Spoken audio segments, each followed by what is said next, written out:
रामानंद नगर police स्टेशनला एका 18 वर्षीय तरुणीने तक्रार दाखल केली आहे की तिची जी समवयस्क मैत्रीण होती, त्या मैत्रिणीच्या सोबत राहून तिला सिगारेट दारूचं व्यसन लागलं. त्या व्यसनातून त्या मैत्रिणीचे जो मित्र होता त्याच्यासोबत देखील हिची ओळख झाली.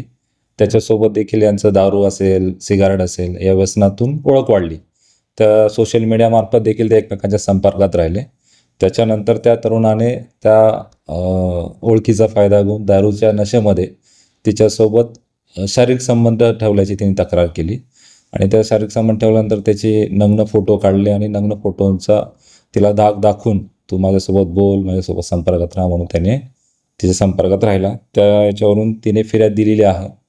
ज्या वेळेला ह्या घटना घडल्या त्यावेळेला तिचं वय हे 18पेक्षा कमी असल्यामुळे पोक्सो ॲक्ट दाखल करण्यात आलेला आहे.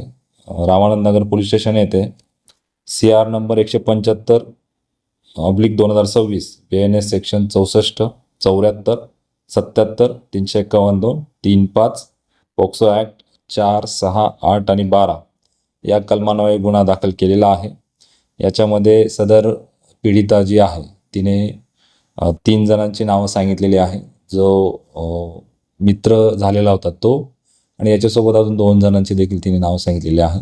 सध्या गुन्हा दाखल झालेला आहे. सदर गुन्ह्यामध्ये अजून काही प्राथमिक तपासात जी माहिती मिळालेली आहे त्या अनुषंगाने देखील पुढील कारवाई सुरू आहे.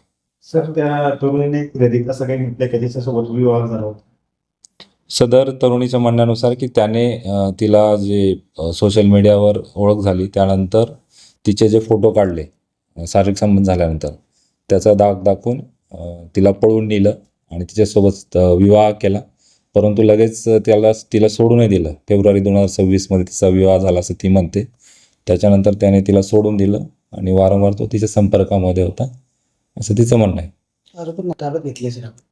याच्यातला जो मेन आरोपी आहे त्याला ताब्यामध्ये घेतण्यात आलेला आहे. सर, फिर्यादीमध्ये तरुणीने सिगरेट, दारूसह काही एमडीटेकचाही उल्लेख केला सर. तिचं म्हणणं आहे की सिगरेट, दारू, जे अंमली पदार्थ आहे, गांजा असेल, MD असेल, या गोष्टी देऊन तिला याच्यामध्ये फसवलं असं तिचं म्हणणं आहे. त्या अनुषंगाने तपास सुरू आहे.